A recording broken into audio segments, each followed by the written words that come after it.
Is there a secret Jewish history behind Valentine's Day? Is a pierced God Messiah figure mentioned in the prophets? And is your body really a temple? This is Rabbi Yossi Madvig, and you're listening to Jews Did It First. Thank you so much for tuning in. Please subscribe and leave a review. Also, if you'd like to donate to contribute to the podcast, please go to jewishovswego.org/Jews Did It First. Just click on the Make a Donation button in the upper right-hand corner.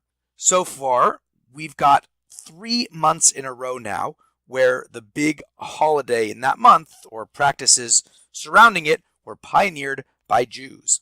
We had Christmas in December in the episode The Messiah, and we also had New Year's resolutions in January, and now we're on to Valentine's Day in February. So, what is the supposed origin of this holiday? Well, the Catholic Church claims that there was a priest by the name of Valentinus, of course, who was martyred on this day, or at least buried on this day.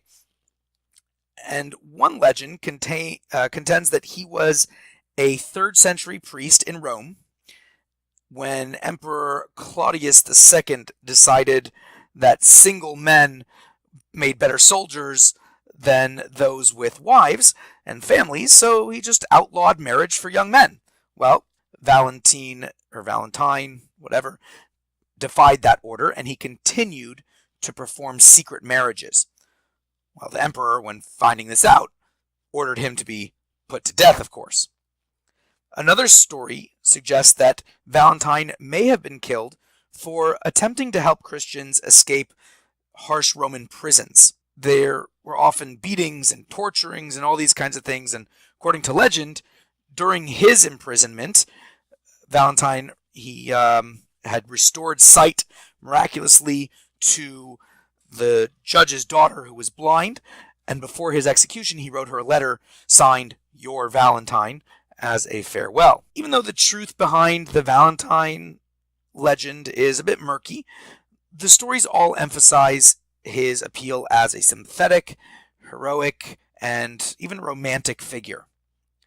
Many claim that the Christian Church may have decided to place the Valentine's Day feast in the middle of February as an effort to Christianize, so to speak, the pagan celebration of Lupercalia, which was celebrated on February 15th, not the 14th.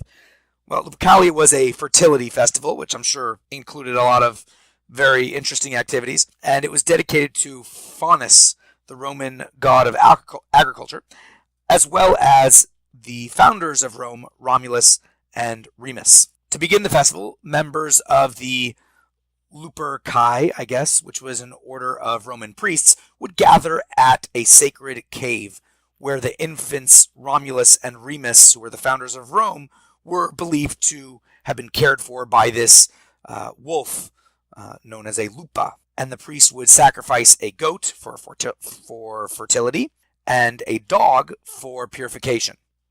Then they'd take the goat's hide and make it into strips and dip that into like a sacrificial blood and take it to the streets, and they would slap the women as well as the crops in the fields with this goat hide dipped in blood.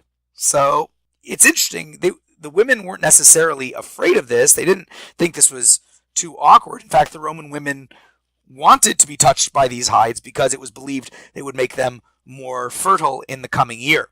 Well, later in the day, according to the way this legend goes, then all the young women in the city would place their names in a big giant urn, and the city's bachelors would choose a name and become paired for that year with whatever woman they chose, whoever name they chose. And a lot of those matches ended up in marriage. Well, Lupercalia survived the initial rise of Christianity, but eventually it was outlawed by Pope, I'm not sure how to say this, Gelasius maybe? He felt it was a little too unchristian. That was towards the end of the 5th century, and then he declared February 14th Valentine's Day. But of course, as we shall see, Jews did it first.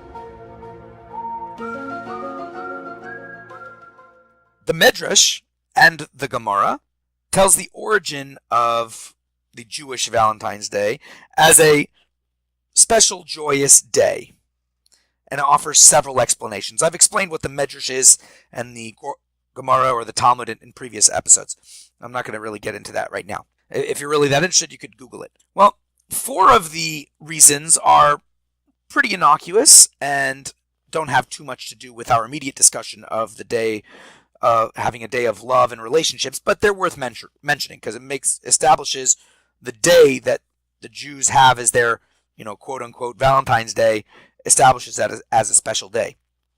So those are, number 1, several months after the people of Israel were freed from slavery, there was the incident with the spies, where they basically said they didn't want to go into the land, they were afraid, there were giants and so on, and they basically slandered the land to the Jewish people, making them sort of rebel a little bit against Moses and Aaron and God, essentially. So God decreed that entire generation would actually die out in the desert, and that their children would enter the land instead of them. That's why you had the 40 years of wandering in the desert. This whole story is recounted in Numbers, chapters 13 and 14. Well, after 40 years of wandering through the wilderness, really it was 38 years, I believe, after the spies, but whatever, then the dying finally ended, and a new generation of Jews was ready to go into the Holy Land. The day that the dying ended was the 15th of the month of Av, and that was in the year 2487 on the Jewish calendar, which corresponds to around 1274 BCE.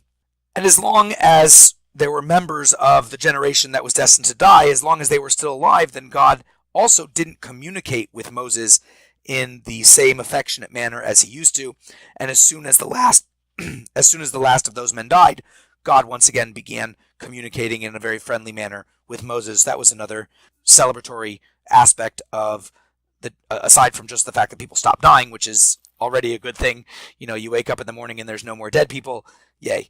Second reason is that when the land was being divided, second reason is that when you had the land of Israel divided into the 2 kingdoms, where you had, after King Solomon had passed away, you had the northern 10 tribes and then the southern tribes, which was supposedly the true and official continuation of the Davidic line. So then you had the ruler of the breakaway kingdom was Jeroboam, or Yerovam, ben Nevat. That was his name. This was in the beginning of the 8th century BCE, and he was the ruler of the northern kingdom, and he had set up roadblocks to prevent citizens from making their way to Jerusalem, because you have to go 3 times a year for the pilgrimage, to go for the holidays, for Passover, for Shavuot, the Festival of Weeks, as well as Sukkot, the Festival of Booths or Tabernacles. And that was obviously in the southern kingdom. Jerusalem was in the southern kingdom of Judah, of Yehuda, and he wouldn't allow people to go.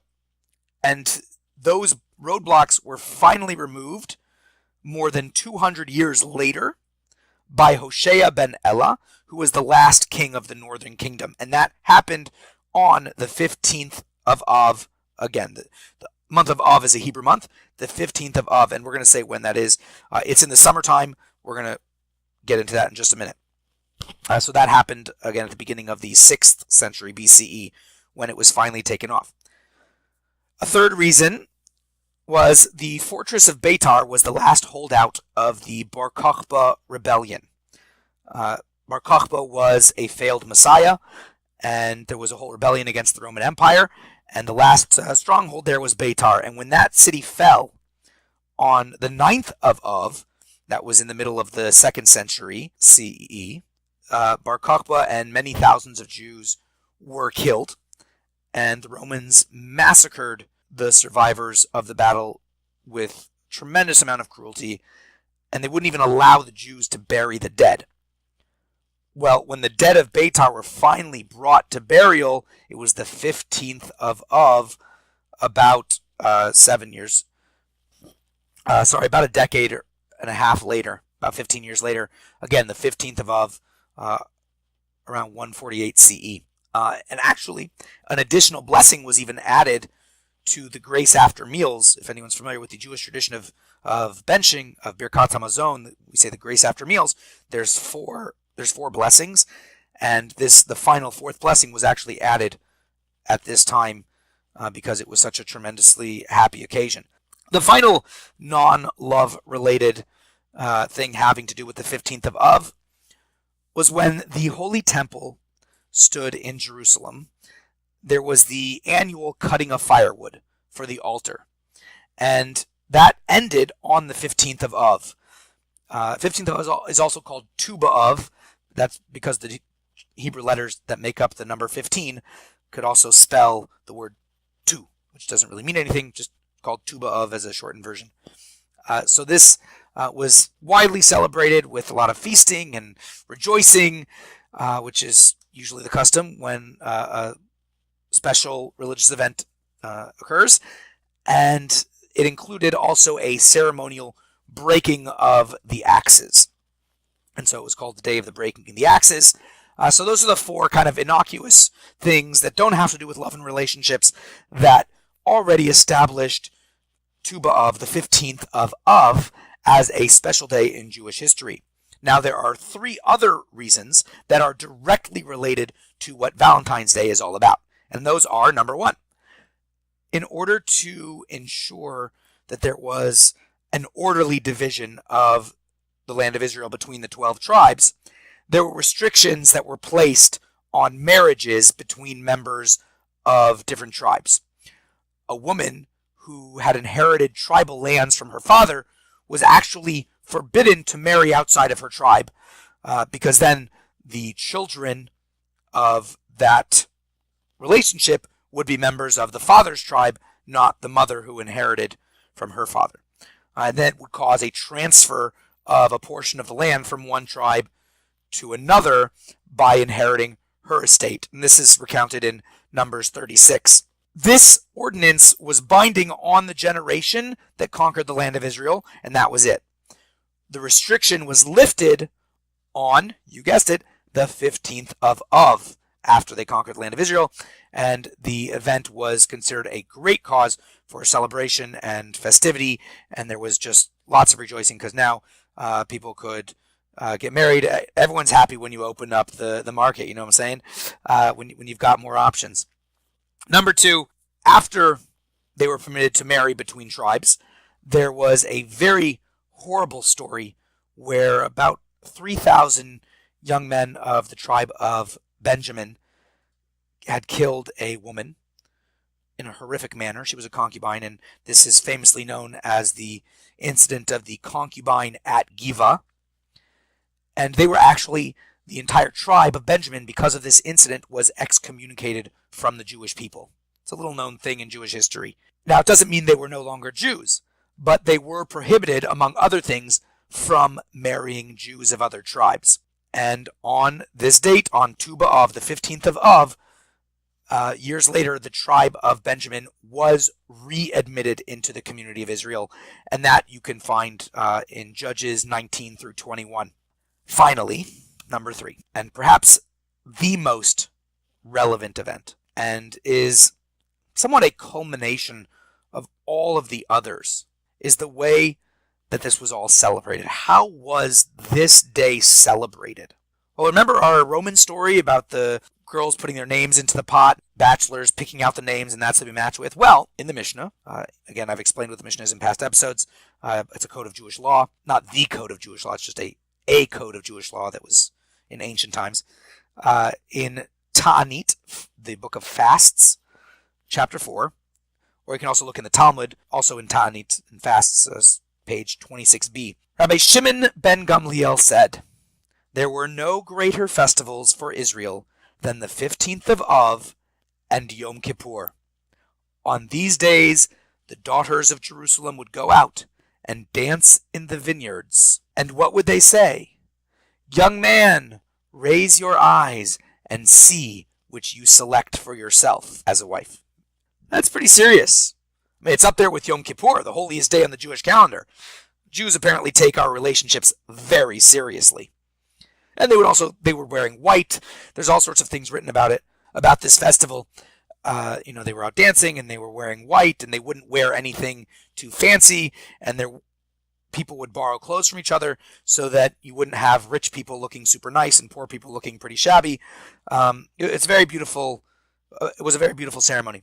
You might be concerned, as I mentioned earlier, if you know something about the Jewish calendar, that the 15th of Av is in the summer, usually August or July, whereas Valentine's Day is in February, which is in the winter. So what's going on over here? Now, I could just say, hey, it doesn't really matter. The point is we did it first, and they came up with either independently or whatever a similar celebration at a different time of year, but it's still cool because Jews did it first. Dun dun dun dun dun dun. Great. But I actually found something incredibly interesting.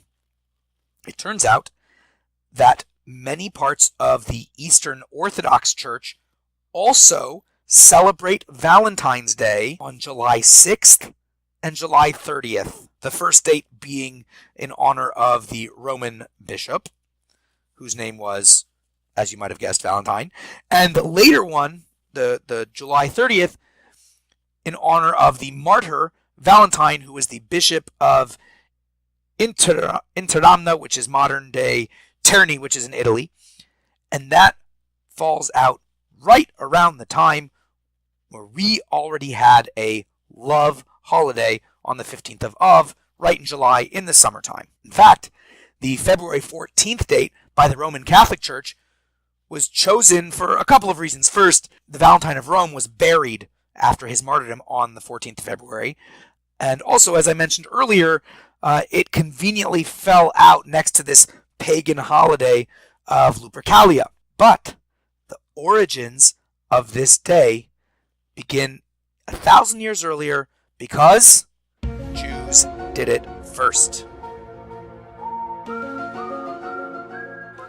And now, the counter-missionary. Okay, guys, this is it. The last counter-missionary segment, I think. Starting next week, we'll look at some controversial issues in Judaism. Actually, I'm not sure. What I think I might do is only make 2 segments and have the controversial issues be just part of the Jews Did It First segment, since it's basically, in that same vein. I'm not sure. I'm debating on it still. Plus, I'm not sure if time will really allow me to research both on a weekly basis, but we'll see how it goes. I was a bit hesitant to add this last counter-missionary segment for a couple of reasons. One, I'm worried it's a bit too confusing, and 2, I don't know how often it's really used, but when it is used, it can sound very convincing, so I feel it's important to discuss.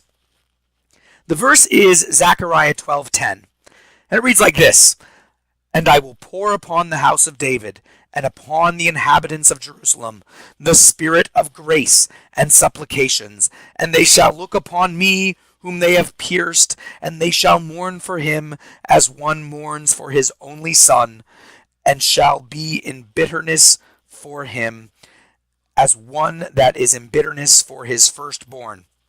Sounds pretty good, no? Missionaries love it whenever the Bible says pierced, so it's really great. In fact, we'll see the Christian Bible itself uses this verse. But let's also take a quick look at verses 11 and 12, which are the ones that follow it. 11 says, "In that day there will be a great mourning in Jerusalem, like the mourning of Hadad-rimon in the plain of Megiddo." And verse 12 says, "And the land will mourn, every family by itself, the family of the house of David by itself, and their wives by themselves, the family of the house of Nathan by itself, and their wives by themselves." A lot of mourning going on, very sad time. The missionary reading of this passage is a little problematic. You noticed probably, hopefully you did, in verse 10, that the words "me" and then switching to "him," right? They will look upon me and they will mourn him, makes it quite obvious that we have 2 different subjects. And the writer of the book of John acknowledges this, and he actually renders the passage differently. He says they will look upon him whom they have pierced. Now, this mistranslation of Zechariah in and of itself demonstrates that we have a problem. To interpret this passage at some future time, right? The Jewish people shall look to me, meaning God or Jesus in the Christian missionary context, whom they, the Jewish people, have pierced, doesn't even seem to be what John had in mind. That's not how he used it. It's important to note that according to John, the book of John, Zechariah's prophecy was fulfilled at the time that the Roman soldiers pierced the side of Jesus when he's up on the cross. It says over there in John 19, I think 36, right? It says, "For these things came to pass that the scripture might be fulfilled," referring to this verse. He quotes this verse. So John actually saw the two different subjects of Zechariah's passage as the Roman soldiers and Jesus. They, the Roman soldiers, shall look upon him, Jesus, whom they, the Roman soldiers, have pierced. Which doesn't seem to be in the context of what's going on in the passage in Zechariah. As we saw, it's the Jewish people over there mourning in the house of David and so on. There is an additional problem in this passage. The Hebrew phrase et asher is not found very often in the Bible. When it does occur, the phrase is rendered as concerning whom or concerning that, but never as whom. It's never the subject itself. It's about the subject. And you can see this by reading the Hebrew of the original. If you look in Ezekiel 36, verse 27, it's also interesting to note that the Septuagint also does not translate et asher as whom. A better translation of Zechariah 12:10 shouldn't be "they will look on me whom they have pierced," but "they will look to me concerning whom they have pierced," or about who was pierced, "and they will mourn for him." That makes it consistent with the two subjects. By reviewing the context, we also understand whom this passage is even speaking about. If you start at the beginning of Zechariah, remember we just parachuted down into the middle of chapter 12, verse 10. But in the beginning, the prophet is speaking about a time when the nations of the world will be gathered against Jerusalem to destroy it. If you look in Zechariah 12:3, "On that day God himself will defend Jerusalem and destroy all of its enemies." Verses 4 through 9. "God will pour out a spirit of grace and supplication towards the Jews. Grace is requested from God, and supplication is directed to God. And this new spirit will motivate the Jewish nation to look towards God concerning those Jews, the collective Jewish martyrs, those who were pierced, right? And we've seen many examples of Jews being referred to as a single individual.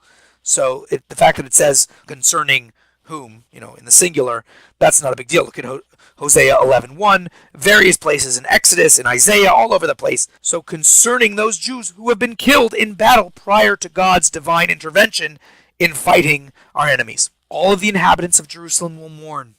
This has obviously not yet been fulfilled, either now or with the Roman soldiers looking at Jesus. This understanding is even validated by the scriptural description that this mourning in Jerusalem would be like the mourning of Hadad Rimon in the valley of Megiddo.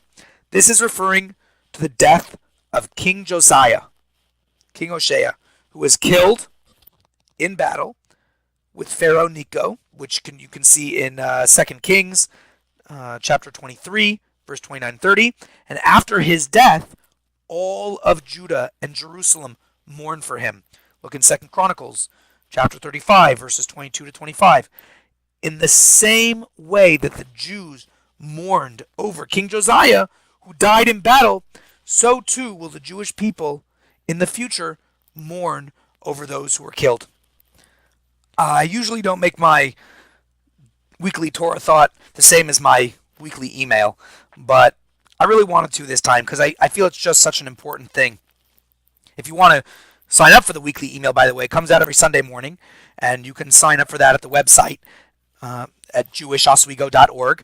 If you go to the Facebook, there should be a link on the Facebook page. If not, I'll put one there. Also, if you're listening on YouTube, you can catch the link in the description. So, In this week's Torah portion, it discusses a lot about the building of the portable temple that the Jews made in the desert. And it says a very interesting line, a famous line. It says, "V'asu li mikdash v'shochanti b'seicham."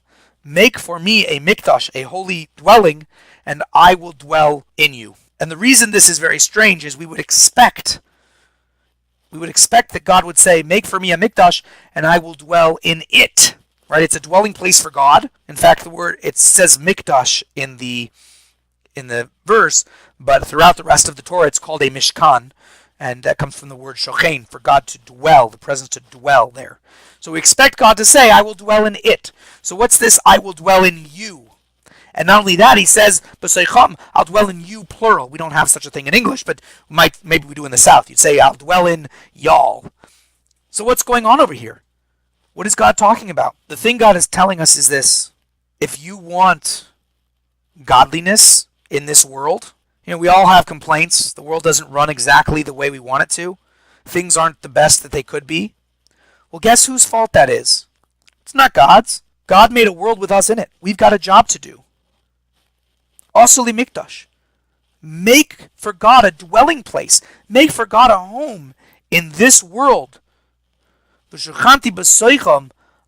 I will dwell in you.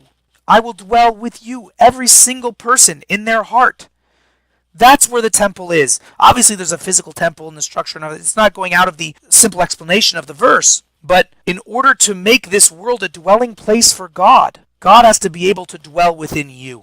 And when that happens, when you have brought yourself to the recognition that God is dwelling in you, and that God can act through you in this world, that is how we make a mikdash. That is how we make this world a place where God can live, not just within us, but have that be expressed outwards. So God dwelling in us, it's almost like it's a cause and an effect. Because God dwells in us, because our body is a resting place for God, we have tremendous power and ability to change the world for goodness. And when we are able to do that to the proper extent, then that will be expressed in an outward dimension, God dwelling in us, where we can see it and feel it tangibly with the coming of the Messiah, the Messianic era. It should happen very soon, hopefully before Shabbat. Thank you so much for listening. I'd love to keep in touch, so please feel free to continue the conversation on the Facebook page, Jews Did It First, or you can email me, rabbi@jewishosswego.org. I'm also on Twitter, at Oswego Rabbi, and I'd love to hear from you. Until next week, Shabbat Shalom.